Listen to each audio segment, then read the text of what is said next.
not Damon. Don't say Damon, you also covered last night from what I was listening. No, don't mention anything yet, because Kevin's going to teach us. We'll discuss it in a minute.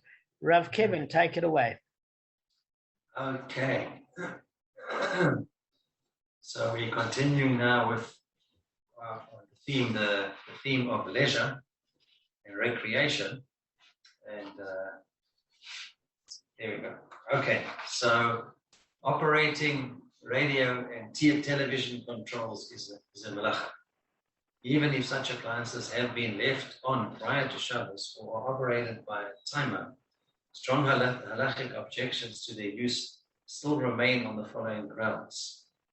It causes adverse effects to the spirit of the Shabbos atmosphere.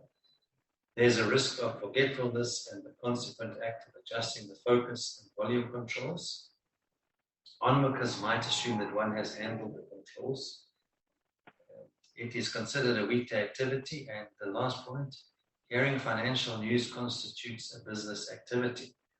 And Rav Avalia Yosef writes, even on a weekday, a conscientious person will avoid watching television because it often displays programs unworthy of view. It encourages idleness and distracts from Torah study. Okay, the next part is about going for a walk out of the Tuchum, out of the city limits, and that's actually quite involved. Should I just say the first 3 points and we'll finish with that? Sure. Okay. So, going for a walk. One may not walk to a destination on Shabbos in order to be there for a weekday activity as soon as Shabbos has ended. One may go for a walk within a town for an unlimited distance, but in the countryside one may not walk beyond 2,000 amot, which translates to 1.2 kilometers or 3/4 of a mile. This rule is known as the Tuchum. 2,000 cubits, 2,000 amot, are measured from an imaginary rectangle which surrounds the settlement. Tuchum limited area of movement is an extended rectangle, 2,000 cubits wider on all sides than the rectangle which surrounds the settlement. Within the diagonals of the rectangle, one's permitted walking distance if it extends up to 2,800 cubits, or 1.68 kilometers, or 1 mile. So there's, I don't know if you guys can see, there's the border, there's the actual area where one can walk. Up to there, and up to there, and up to there, and up to there. Can you see it? Is it clear? Okay, so that's what basically, yeah. That's the story. Okay, we'll continue. You were saying there was something else I mentioned. Yes, you also mentioned that now, because you were talking about oxen, you were talking about last night about an unkosher chicken actually carries tumah. No, it doesn't. No, what I was saying is as follows. No, I'm going to explain. Whether a winged creature, a bird, is kosher or unkosher, if you touch it or carry it or move it, the carcass doesn't contain tumah. The only time that you could have tumah is if you ingest a kosher bird that hasn't been shechted. That's what I'm talking about. That's what I'm talking about, the ingestion, You eat it, yes. Because I remember you talking about that, because you were discussing how can it be this. There's a quite interesting conversation there. Because you would think if it's kosher, as an animal, you'd be less likely to ingest the tumah compared to eating a unkosher bird. So eating an unkosher animal, like you can't eat an eagle, you can't have a bird of prey. So you would say, well, why would a kosher animal that wasn't shechted, surely it's better to eat that than a treif animal. But apparently it contains tumah because you're not able to do brochas and it hasn't achieved its spiritual level by being shechted correctly. So the holiness that you would have achieved from ingesting it, the comparison makes you tumah. Just like if a pregnant woman has potential of giving life to a birth and then carrying on holiness with their children, or a Jewish mother, whatever the case may be, her having a menstrual period makes her tumah because she's lost the potential for life. Or once she's given birth, she's not as elevated to have that merit of holding life within her. just like a dead body. Why does a dead body become tumah? It's because it's lost its spiritual potential for doing mitzvahs. That's what a tumah is. It means in comparison to the state it was in, it's dropped a level. So that's the basically the whole concept of tumah is you at a spiritual level, if the spiritual level drops, it's tumah, basically. Well, that's my definition. If you can come up with a better one, I might be wrong, but that's what I've seen. Potential. Yeah, you've lost your potential. Like if you die, you become tumah because you lost your potential for life. Yeah, so I think the menstrual cycle, you lost potential for falling pregnant. Yeah, but the only problem with the word potential means then what do you say in terms of a pregnant woman? It means you lost the previous level, because with the previous woman that's pregnant, okay, she hasn't lost her potential. It came to fruition, but she's no longer, in comparison, the vessel of holding that level of holiness within her. It's come to fruition. No. Yeah, I would rephrase that, but okay. Okay, now I've read it this year. She's gone holy. She's carrying a life, so it's it's a higher level even. No. So she's no longer the vessel of carrying it. I'll give you an example. If I have a Torah in my home that I've converted to a shelf from home, that has got certain sanctity. If you're having people daven in the dining room, you can't anymore have sex in that room with your wife. Goes without saying. Tell me that now. Yeah, like you've got a Torah scroll in your dining room. So listen, what I'm saying is, guys, the minute you remove that Torah scroll, that room has no longer got the same level of sanctity compared to what it was at. It's not like the potential hasn't been realized.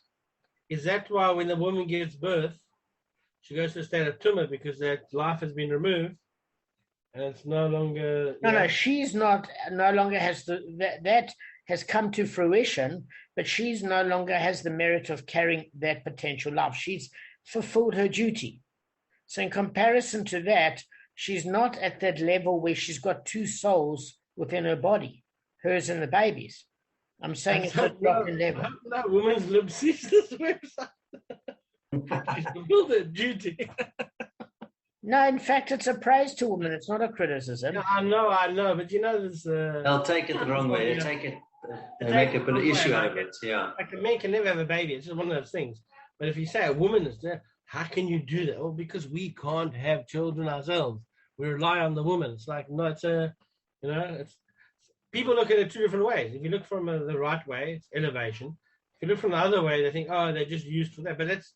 And in fact, a woman's at a higher level shares a pregnancy with a girl, because that girl itself is capable of giving life to another girl or boy. So therefore, there's a 14-day. There's a 14-day tumah period for if you give birth to a daughter compared to a 7-day for a son, because that daughter now has the potential of carrying another Jewish child. The religion doesn't go with the father; it goes with the mother. So therefore, she has the potential for life, and her daughter, if she grows up, has got the potential to hold a pregnancy. Therefore, she's at a higher elevated status if she's pregnant with a girl compared to a boy. And that's why a tumah period is longer. Okay. So there goes women's lib argument. So, no, I'm serious. All right, so to get back on track, we don't know how close to magnify the sort of specification. It goes from generalization to specification to generalization. So what happens is you're going from generalization to specification. You broad, then you go very narrow. The minute you go back to generalization, it never goes as broad as you once were. Because what happens is you expand the specialization to a certain level of generality. A generality, but not to the extent that it's too broad. It still has to be within the context of specificity. So as you constrict it, when you expand it again, you're only expanding it to a certain degree, but within the confines of the specification. So in other words, upon occasion, the Torah will initially pronounce the law in general, in an expansive way, and then follow the general statement with a restricted application of the law, right? So the hermeneutic principle states that you've got klal, prat, klal, general, specific, general, or expansive, restrictive, expansive, however you want to say, generalization, specification, generalization. So it teaches you how to expound the law. So basically, the first general statement, then it's limited to its application when you get specific. And then the final expansive statement serves to broaden the application of the law by degree, but not to the extent, by the degree that all cases are similar to the case described in the specific statement. That's in Kedushin 21b, but not to the general that it was before. Otherwise, what was the need for the specification? If you're going to go general, specified, general, then why just not stick at the general? Does that make sense, Gavin? So it's honed in, it expands to more than the two. Otherwise, you're just stuck with ox or donkey. Or the or, and Kedushin was talking about the or at which you pierce the slave's ear, etc. That was the example from Rabbi Yehuda Nasi. But the point of it is, we say, well, how far do you expand it now? Do you make, Kevin, an ox and a donkey all living creatures, which is still not totally expansive? I'll tell you why, Kev, because if you use the word shall fall, as in shall fall in a pit, you could include utensils there. It's only when you mention ox and donkey that you now have excluded utensils, according to the rabbis. Okay? So it's still restricted. So in other words, if you've gone back to the general after the specific, you're still restricted it when you're saying living creatures to one degree, that you're saying, well, no utensils, it's not living. But then maybe it's too broad, even under that basis of living creatures. Maybe you have to say, well, what, Arthur, Kev, you falling asleep? Your eyes are closing. I don't mind. So what I'm saying, I can't hear you. Kev? You're on mute, Kevin. There we go. Okay. I don't mind. I mean, your eyes were closed. Sorry, no. Can you hear me now? Yeah, you were out like a light, hey, Kev? Okay, no, I woke up early. Yeah, okay. No problem. Okay, so all I'm saying... How has begun, Dan? Yeah. So, Kevin, what I'm saying is as follows, right? Is that, look, if you serve to restrict it to living creatures, you still have restricted it to a certain degree in that you're not including utensils. So it's still not as general as it was when you use the word shall fall, as in shall fall in a pit. So you have gone to, but maybe that broadness is still too broad by saying living creatures, even though you excluded utensils. One of the reasons is that it doesn't exclude man, just as an example. You could say man is a different exclusion because he's a sentient being. But the point of it is, we say, do we restrict further? Do you restrict it to the fact that they're both animals capable of transmitting tumah through touching their carcass? Okay? And in that case, then it would eliminate winged creatures like birds. So we say, well, how far do you expand it or contract it? Then there was a proposal in the Gemara, and that proposal was that, how do I put it? That basically, why did you need to mention that extra thing? In other words, if you only mention one issue, one thing, if the merciful one in this Torah wrote one thing as a specification, either the ox or the donkey, you could have understood the generalization, specification, generalization as including only that which is similar to the specified item, both in being a living creature and having its carcass conveyed to me through contact and carrying, right? But now you're specifying an additional item. So the merciful one indicates that the generalization, specification, generalization includes anything that is similar to the specified item, even in one respect. In other words, being a living creature, meaning that that's maybe how it's including birds, because it doesn't have to necessarily contain the specification of both factors. In other words, Rashi is saying, listen, one specification would have sufficed to limit the application of the law to things that are similar to the specified item in all respects. The additional specification must have been written for the purpose of expanding its application to things that are similar to the specified item in some respect. Accordingly, we include birds which are similar to oxen and donkeys in as much as they are living creatures. So the problem is there that I've got is something similar to Gavin mentioned yesterday. I know you're all exhausted, I can see. Guys, come. Is that at the end of the day, Gavin mentioned a good point, is that, look, if you're mentioning one, it's like I mentioned this to Gavin and he mentioned it to me, it's kind of too broad. So when you say it's the same in all respects, you're not even being remotely specific. So how, I mean, like the more of a list I have off, the more specific I can get, right? If I say to you that I'm an alien and I want to do medical sexual experiments, get me 100 women. And I say to my friend, expand the list, okay? And expand the list. And he comes back with a man. I'm going to say, you're a retard. We're not going to get any joy from this. What we need is more women. You see 100 women on the list. Do you see a man on the list? No. So what do you infer by seeing 100 women on the list? You see very clearly that I want women on the list. I don't want men. What gave you the clue that there are 100? If I stuck one woman on the list, then you might come back with a human being because you might have said, well, it could have been a man. What do you mean similar in all respects? It's too broad. So I'm battling to understand this particular concept, except it's seeming to say that in that particular case, there's similarities and there are things that are dissimilar with them. So, Kevin, give me an example of what is dissimilar between an ox or a donkey. This one. Ox can be used as an offering. Okay, let's even get simpler than that. Why? Because it's a kosher, one's kosher animal, no one isn't. Correct. And, that's what I'm looking for. One thing before you continue, when we, this is obviously it's continuing. It never mentioned donkey up till now. That when the first volume, the first book, it said it mentioned ox. So I just need to get out. Did it mention the donkey then, or was it only bringing it up now for the first time? No, it's in the pasuk.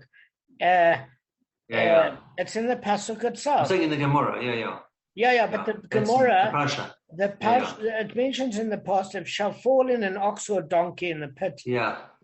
So it mentions the verb shall fall general. The ox or donkey is specific. In the pit that has an owner, you shall make restitution, etc. So all I'm saying is, and guys, we're finishing by in about 13 minutes. This is a short share. Because Arthur disappeared yesterday, we got our Gemara share tonight. So all I'm saying is, Kevin, I'll answer your question now, is that but another point to perfectly is that the one's kosher animal and the one's a treif. So how do I know? Does it mean it includes all koshers and all non-kosher animals? And if I mention one, you could deduce it only then refers to a kosher animal. And the answer is probably yes. I think that's the point that I've worked out the Gemara is getting in that if you mention one animal, it has to be similar in all respects. How do you get that? Because it's so broad. I don't know. Yeah. In the first book, did it mention this issue or not? Is it only being mentioned now? It's never only mentioned it. It's only being mentioned now because what we did in the first book is we learned generally what are the general principles of coverage with the Have, which we haven't gone through properly. Have is fire. We have a bit. Mave, we haven't gone through a lot, if you noticed. Which is we've gone through Shor and Bor, but Have and Mave not as Mave not as much. Have is fire. Yes. If it didn't bring it up then, why is it bringing it up now? You know what I mean? It's simple. Is that if I'm doing a course on finances for you, before I specifically teach about tax law, I need to teach you about the general economic principles of finance and what the bartering system was like and why money replaced it in terms of convenience, and how do governments earn their money to regulate social services. Everything has to be put in its relevant context. So you give a broader base first, and then you get more specific when you're dealing with tax law. What is your, your expenditure? Are you allowed to take that off from your asset base or your turnover in order to show profitability? Are you paying on turnover? Are you paying on profitability? What if you're in a low profit business compared to a high? So before you get to those issues of your specific business, one would need to know general principles of economics. So the first books of Bava Kamma introduced the subject matter, and now it's going into the nitty-gritty of analysis. That's what it's doing. Because if it mentioned in the same book the same as the first book, why mention it at all? You're just repeating it. It would have to have much more. Okay, yeah.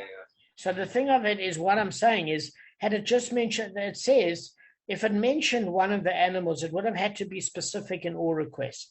So Gavin, if it mentioned a donkey, means only treif animals are covered for liability, not kosher. If it mentioned ox, only kosher animals are covered for liability, not treif. So that's the simplest way I can put it across. I think the major difficulty we're grappling with here is that when you add in another factor, it doesn't have to be similar in all respects. It cannot, because one is kosher and one is treif. Therefore, the one is coming to teach you, even before we get to the example of the Gemara, is that if you own a working animal, you don't have to eat that animal to have that animal working for you.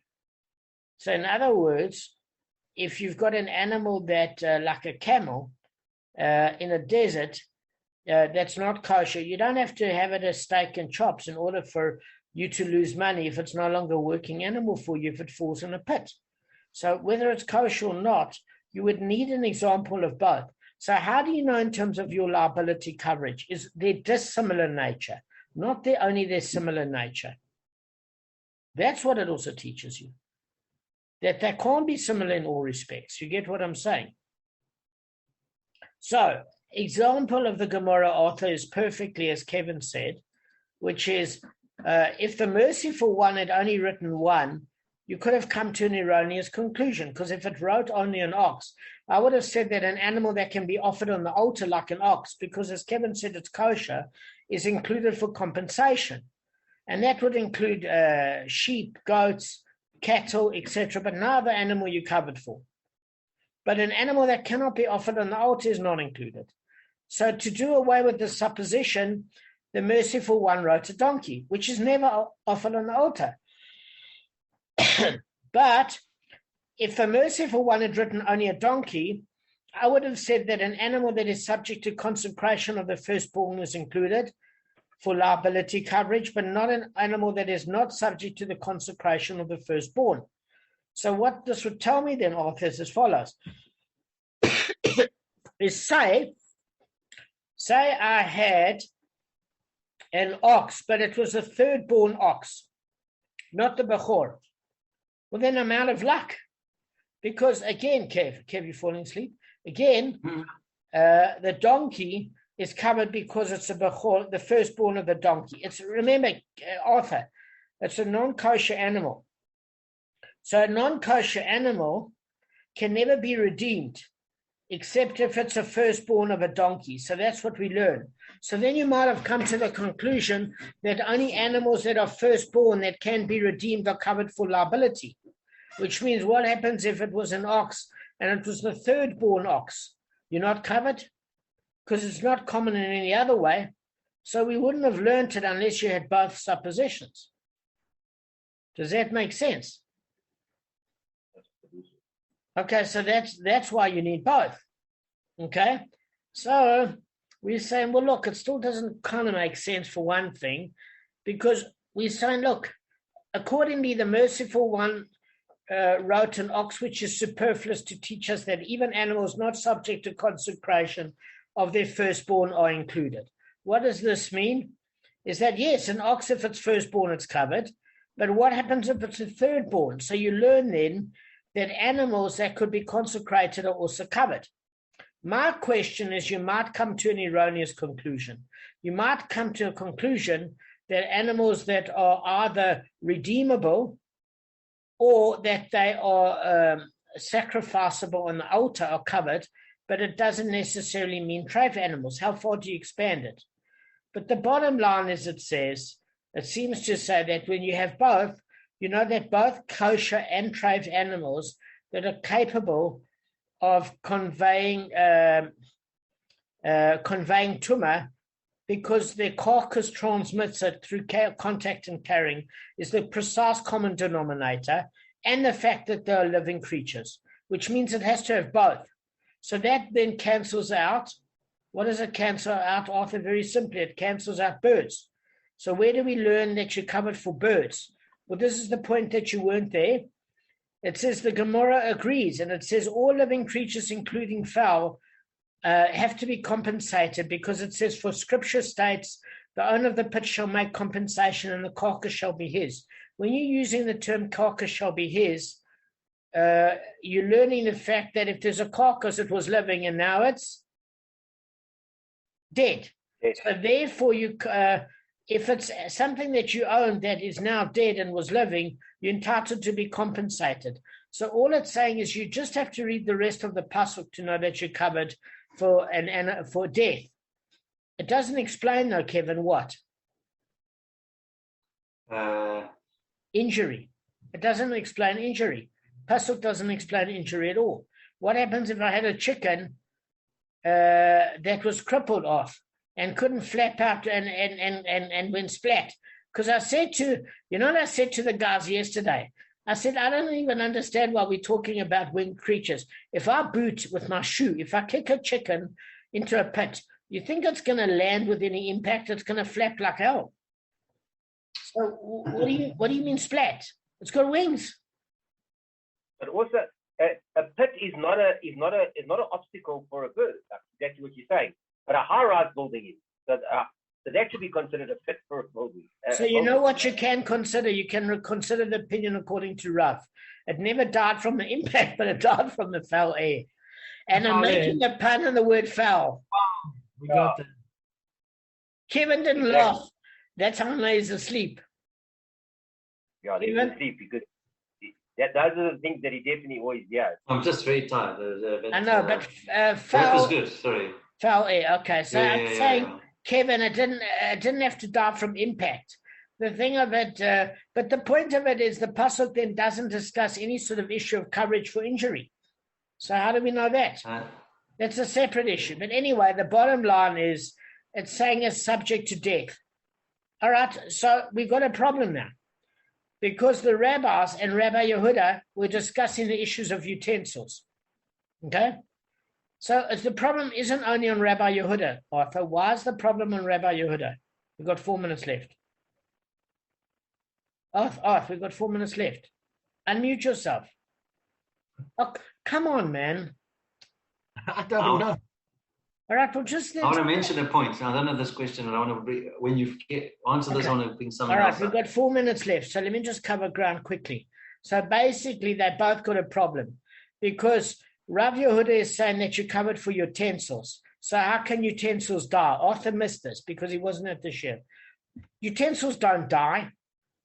Living creatures die. So what do you mean included for utensils? How are you covered for that? And the rabbis also have a problem with it, because they actually defended themselves against Rabbi Yehuda. So if it wasn't even a valid question, why would they even have a defense against it? You wouldn't bother with a question that had no validity. So that's why the question is also on the rabbis. Otherwise, they'd just ignore it if it wouldn't even be in the Gemara if it wasn't a question. So we say, listen, your car battery dies. Your car dies, the auto electronics die. It dies figuratively. Okay? So Rav Yehuda's answer is yes, it dies figuratively, which means it's excluded from the pasuk. And that's why we come to use the word an ox or a donkey, because the word or is coming to include utensils, because it's free. It's a gezerah shava. Because, does that make sense? You've got the word free of the word or. The rabbi saying it's not free because you need to learn that it's not both animals. And Rav Yehuda is saying, like, look, even if it's both animals, there are times when it's referred to as plural, and it could be, do you get what I'm saying? So the bottom line is articles figuratively die, but they don't literally die. So that's the issue. And then the last thing, quickly, Kevin, we've got 1 minute, is, Arthur, there's a question according to Rav. How does a utensil die from foul air? Because Rav says you don't pay for impact. Are you with me? Since you don't pay for impact, Shmuel would cover utensils that are broken from impact, but not Rav. He said only foul air you covered for in the public domain. So this is how you answer the question. If pottery hasn't gone in a kiln, it can explode from toxic air because of the oxidation, right? And also a dress, it's a garment. It's known as a utensil because it has utility. Doesn't mean if it's a kitchen implement that it's seen as a utensil. Anything that has utility comes from the word utensil. So if a dress gets full of soot in a coal mine, she ain't going to get married in it. All right, I'm done. What's your question, Ken? Well, the other question is the point. How did they prove that the foul air killed an animal, actually was the cause of death of an animal falling in a pit? Where's the action? How did they prove it? I just thought of this, you know what I mean? How did they prove it that was actually the cause of death and not the actual impact? I don't know. I suppose you realized, I get what you're saying completely. It's an issue worth discussing in another share.